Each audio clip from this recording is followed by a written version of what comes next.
John Cameron Swayze. Chet Huntley, David Brinkley, John Chen, Tom Brokaw. Busted. Investigators say they have stopped a terrorist plot in Canada. Tonight, what were the targets? Is there a link to arrests in the U.S.? And is homegrown terrorism the wave of the future? Talking marriage, the president pushes for a constitutional amendment to ban same-sex marriage. Tonight, why critics say it's just politics as usual. The fleecing of America, cleaning up after Katrina, and the millions of tax dollars wasted in the process. And small wonders. With gas prices up, Americans are embracing small cars again. This time, they're really small cars. From NBC News World Headquarters in New York, this is NBC Nightly News with Brian Williams. Good evening. For decades in this country, American school children have grown up knowing to call Canada our neighbor to the north. The two nations are huge trading partners. Canadian and American soldiers fight side by side in foreign wars. And now, as of this past weekend, the two nations are linked as never before on another front. Tonight, 17 individuals are in custody in a massive bust in Canada, where officials there say they have foiled a major terrorist attack. There are 7 nations in all involved in the investigation, and there is a U.S. connection behind this surprise news from just north of our northern border. We begin our reporting tonight with NBC's Kevin Tibbles, who's in Toronto for us. Kevin, good evening. Brian, tonight more details about the charges those men face, ranging from membership in a terrorist organization to planning an explosion causing serious harm or death. They are calling it a homegrown terror group. 17 men who were planning to strike at the heart of Canada. Their alleged targets, from the Parliament buildings in Ottawa to the Toronto Stock Exchange to the offices of Canada's security agency near Toronto's famed CN Tower. Even this nuclear power plant on the outskirts of Toronto. The great concern is that what we are seeing in the Toronto area is only the small tip of a very big iceberg. How did it come to this? The Toronto Star has reported some of them met in high school in 2001.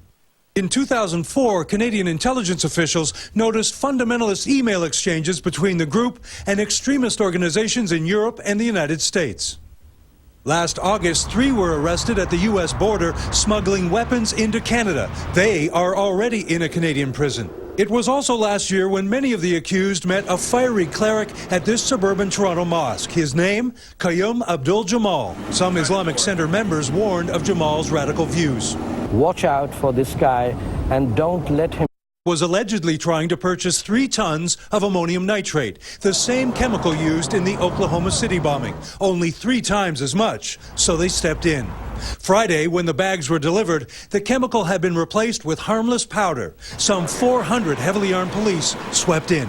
Today, the father of one of the suspects denied his son's involvement with terror. He's a very decent boy. Those men will appear in court tomorrow. Tonight, Canadian officials are saying there may be more arrests. Brian? Thanks, Kevin. NBC's Kevin Tibbles in Toronto for us tonight. And again, investigators are calling this Canadian group a homegrown kind of terrorist cell, but they say they've had contacts with others around the world. And that's the worry here, that this will be the new model somehow for how terrorist attacks are planned. We get more on that angle tonight from NBC's Pete Williams. U.S. officials say the internet was both the inspiration and the downfall for the group arrested in Canada. Like the terrorists behind the 2004 Madrid train bombing, the Canadians are thought to be part of an emerging trend with no direct connections to bin Laden and al-Qaeda. These groups aren't being supported by a central hub that's taking care of their funding, their equipment, their bombing expertise. They're putting themselves together in the field and doing it with whatever resources they can generate on their own. The net around the Canadian cell began to tighten last October with the arrest in London of a man suspected of operating a terrorist internet site, one that investigators say the Canadian group was using too. The FBI says 2 Atlanta area college students arrested 2 months ago were also using it and took the bus to Toronto a year ago to meet some of the Canadians. In on those same internet conversations, U.S. officials say, was an Islamic extremist in Sarajevo arrested with suicide bomb vests. The former top counterterrorism official for New York says the internet provides potential terrorists with radical inspiration, bomb instructions, and a way to communicate. So the internet is like is the new Afghanistan. It's the way radicals can get together when it's more difficult for them to travel and find sanctuary. Tonight, officials say this case shows that police and intelligence agencies from several countries are learning to work together to connect the dots worldwide. Pete Williams, NBC News at the FBI in Washington. The United States Supreme Court has agreed to hear 2 cases from Kentucky and Washington State that could overturn decades of affirmative action policies in U.S. public schools. The court will decide if race can be used as a factor to determine which students can go to specific public elementary and secondary schools. This is the first time President Bush's 2 appointees to the High Court will decide a racial issue. During their years as Justice Department lawyers, both Chief Justice John Roberts and Associate Justice Samuel Alito strongly opposed racial quotas. The president started this new week with a new political initiative, his push for a constitutional amendment to ban gay marriage. Even the most casual watchers of politics in this country agree this initiative is dead on arrival. So why the push and why continue?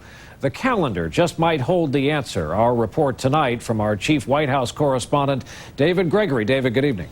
Good evening, Brian. Right, the political calendar for the deal about personally. Thanks for that. David Gregory at the White House for us tonight. The economy and the markets are in the news tonight. Iran threatened to disrupt world oil supplies, which then sent oil prices higher and rattled the stock market early today. Then this afternoon, the chairman of the Federal Reserve, Ben Bernanke, said he's still concerned about inflation, which then renewed interest rate fears. All of that combined to send the market sharply lower today. The Dow was down more than 199 points in the end. NASDAQ lost just under 50 points. That's more than 2% of its total value. In Iraq, where we keep asking if it can get any worse, it now has. Another apparent act of sectarian violence in the almost daily stream of revenge killings there. Gunmen executed at least 11 college students after stopping a bus in Baghdad. As NBC's Richard Engel reports from there for us tonight, the saddest fact of all may be that Iraqis are now so used to the carnage around them. The lead story tonight on Iraqi TV, yet another mass kidnapping. We will take a break here in our look at our world this Monday night. When NBC Nightly News continues tonight, we're back with NBC News In Depth. The fleecing of America, cleaning up after Katrina. Tonight, why some are saying tax dollars are getting thrown out with all the wreckage. Then later, the new kings of the road, just a bit smaller than you might expect. This week here, we bring back a popular segment on this broadcast, the fleecing of America. Tonight, the huge pay-up to clean up all that debris left out after Hurricane Katrina. And this question, could it be the way the government pays for that cleanup work that is leading to so much taxpayer waste? We get the story tonight from NBC News senior investigative correspondent Lisa Myers. News, Washington. We'll take another break here when NBC Nightly News continues in just a moment. A story, a medical event we first reported on 25 years ago today. Ask me. Rhode Island Democratic Congressman Patrick Kennedy made his first public appearance today after a month in a drug rehabilitation program. The son of Massachusetts Senator Ted Kennedy entered the Mayo Clinic after crashing his car on Capitol Hill. An accident he says he doesn't remember, in part because he was taking the sleeping pill Ambien. Kennedy was treated for a long-standing prescription drug dependency and says today, though he feels good, he is also grateful. Every day, I'm on my knees thanking God that it didn't hurt somebody. And this was an opportunity for me to get my life back on track. Frankly, I didn't know how miserable I was until I started feeling better. And so I'm really happy that I've had this chance. U.S. Capitol Police cited Kennedy for 3 traffic violations. Today, he said he'll accept whatever consequences he deserves. 25 years ago today, the Centers for Disease Control issued a report on a new mystery illness. It had sickened 5 people and killed 2 of them. We, of course, came to know this disease as AIDS. Since that day, the virus has infected 65 million people and killed 25 million. NBC News chief science correspondent Robert Bazell filed that first report, and tonight, a quarter-century later, takes a look at where we stand. In the beginning, there were a few gay men. I was in the fast lane at one time in terms of the way that I lived my life, and now I'm not. CDC medical detectives tracked the spread, allowing a young reporter to say, the scientists say this probably means they are dealing with some new deadly sexually transmitted disease. Activists pushed for better treatments. Larry Kramer appeared on Today in 1983. There's no cure, people in hospitals. We can't. It's a very angry community. He is still angry today. You don't go from 20 cases to 70 million cases without realizing that nobody gives a damn about this. As the disease spread to others, including this 5-year-old boy, the son of a drug-addicted mother, fear and stigma became intense. When we took one patients downstairs to be x-rayed, people just ran off the way. They just literally ran out the way because they felt that they could get AIDS. Few groups suffered more than Haitians. The U.S. government declared simply being Haitian put someone at risk for AIDS. But on a visit to Port-au-Prince, we found it was commercial sex and dirty needles that was driving the epidemic there. In Tanzania, we saw the beginnings of the African heterosexual epidemic among female prostitutes and truck drivers who traveled the region. The plague engulfed much of the world, with no good news until 10 years ago, when the amazing results appeared with the drugs called protease inhibitors. This man had Kaposi sarcoma, the AIDS-related skin cancer, and it became just a scar. In someone, before we had the protease inhibitors, this thing by now would be a plaque as big as the palm of your hand or larger. Since then, activists have battled to get drugs to people in poor countries, allowing some doctors to do more than watch patients die. It's like a dream come true. Still, only a fraction of those who need the drugs get them, and more than 5 people now die every minute from AIDS. Robert Bazell, NBC News, New York. We'll take a break. When we come back, what could be the trend for the next 25 years? Groundbreaking specials. Nighttime in Afghanistan. Expect the people and events that change the world. Everything you expect from America's news leader right in the palm of your hand. NBC News, now on iTunes. If you remember the gas crisis back in the 70s, then you must remember the arrival, more like an invasion, not long after that, of cars in this country with exotic name tags like Honda and Datsun and Toyota. Many Americans say we're in a gas crisis right now, which is already bringing with it its own wave of new imports, giving new meaning to the term small cars. Our report here tonight from NBC's Ann Thompson. Coming to a showroom near you, what may be this summer's blockbuster, the return of the killer Bs, as in B cars. That's what the industry calls entry-level cars, many of them subcompacts. Hot sellers at this Toyota dealership in suburban Chicago. There's more customers than there are cars right now. The last time these were in vogue, Olivia Newton-John was working up a sweat, MTV had just landed on cable, and gas was $1.38 a gallon. Expensive then, so fed-up Americans sacrificed legroom and style. The Econoboxes from the 1980s were ugly, noisy, uncomfortable. I'm not naming names. Rest in peace. Today, small doesn't mean cramped. Take the Honda Fit. It is 20 inches shorter than its big brother Civic, but car and driver editor Chubba Chetta says it actually has a bigger interior. But this particular Fit is very roomy.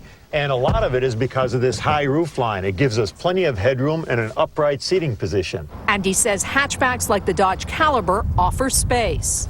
And they have features that really appeal to young people, like these fold-down speaker setups. But what's music to Neil Schechner is better gas mileage. He traded in his Ford Ranger pickup for a Toyota Yaris. Commuting 90 miles a day, math drove the decision. I'd probably be saving what I paid for this car in about 4.5 years.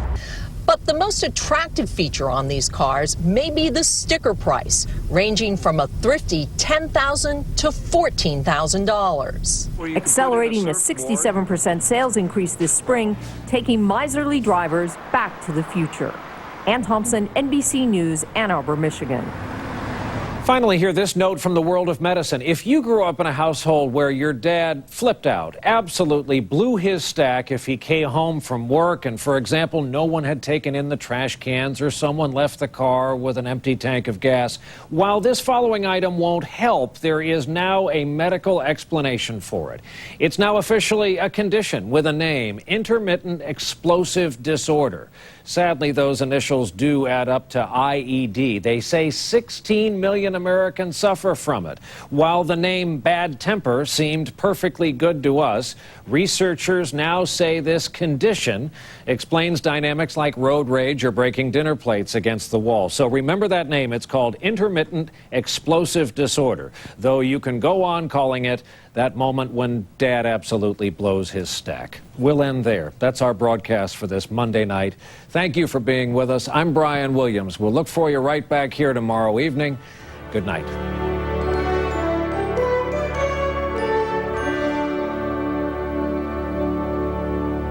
Tomorrow on Today, technology keeps us connected to our kids 24/7. But when is it time to pull the plug?